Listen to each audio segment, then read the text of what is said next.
Sot kemi bler sardele dhe për drek do t'i gatuajmë në një mënyrë në tavë duke i pjekur në furrë. Këtu kemi 1 kg me sardele, i kemi pastruar, i kemi hequr vetëm pjesën e brendshme të zorëve, i kemi shplar mirë dhe do t'i radhisim në tavë. Për të përgatitur këtë tavë do të më duhen këto përbërës. Siç e tham, 1 kg me sardele. Do të më duhet limoni është sipas dëshirës, një kokër qep të cilën do ta pres në radhë. Këto janë speca djegëse, kam marrë 4 copë prej tyre, gjethe dafine. Gjethe dafine do të na duhen 5-6 gjethe dafine, 2 kokra të plota urdhra, një gotë ujë me vaj, por jo plot, një gisht më pak. E kam vendosur në këtë vazon sepse do t'i përziejmë të gjithë përbërësit këtu. Do të na duhet kripa, një lugë çaji, pak piper i kuq. Ky është rigon, edhe ky një lugë kafeje. Piper i zi, një majlugë kafeje. Këtu kemi disa kokra të përzjera, piper të bardhë, piper të kuq dhe piper të zi. Këto janë pra përbërësit. Urdhrat, të dyja kokrat e urdhrave do t'i pastroj në thelpinj, do t'i vendos pastaj në një xhezve ose në një tenxhere të vogël, do t'i mbush me ujë dhe do t'i zjej. Këto tani kanë zjerë dhe janë të buta, do t'i bëj si pure, do t'i shtyp. Pasi kanë zjerë urdhrat, i kemi kulluar nga lëngu i tyre dhe urdhrat e zjera do t'i vendosim në një tas dhe do t'i shtypim në formë pure. Kurse lëngun e tyre nuk mund t'a derdhim se ka vlera dhe e përdorim në supra të ndryshme. Urdhrat mund t'i shtypim ose me pirun, sepse shtypen janë të zjera, shtypen kollaj, ose mund t'i shtypim me këtë që shtypim urdhra, me shtypsinë e urdhrave. Do t'i bëjmë në formë pure dhe do t'i shtojmë te kena ku kemi vajin e ullirit. Pasi kemi bërë pure, i kemi shtypur mirë, të gjitha këto urdhrat e shtypura do t'i kalojmë në vazon ku kemi vajin e ullirit. Këtu do të hedhim dhe gjithë erëzat e tjera që nga kripa, piperi, rigoni e gjitha me radhë dhe do t'i përziejmë.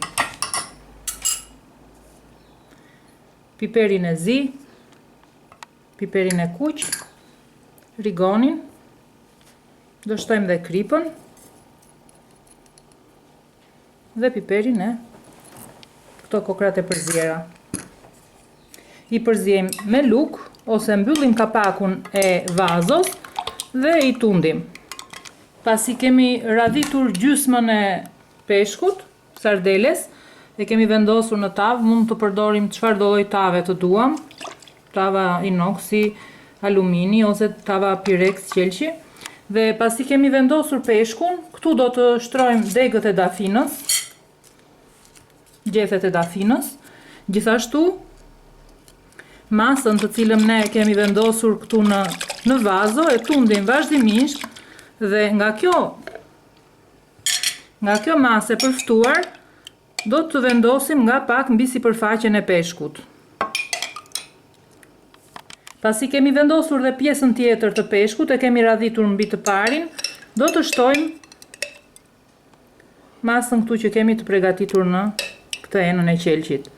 E hapim të gjithë mbi sipërfaqen e peshkut. Këtu do të shtojmë edhe specat djegëse. Nuk do t'i hapim, ato do t'i lëmë ashtu siç janë sepse ato djegin pak.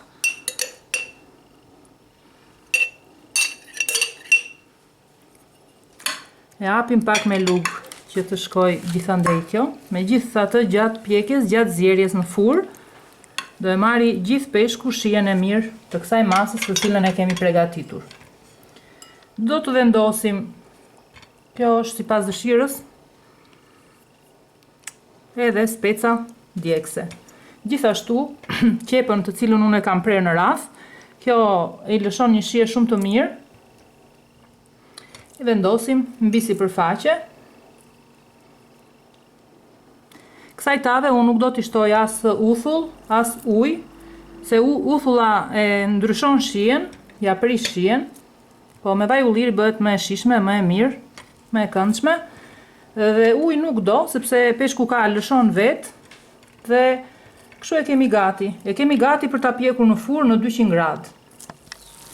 Ja ku e kemi tavën me sardele, sapo e kemi nxjerr nga fura, është pjekur për 20-25 minuta në 200 gradë. I kemi vendosur edhe limonin për shije paksa dhe e kemi gati. Kjo tavë është gati kur ngelet vetëm në yndyr. Po ta shohim, ka vetëm vajin që i kemi hedhur ne. Me thënë, lagështira e peshkut duhet të avulloj dhe duhet të largohet nga tava gjatë pjekjes.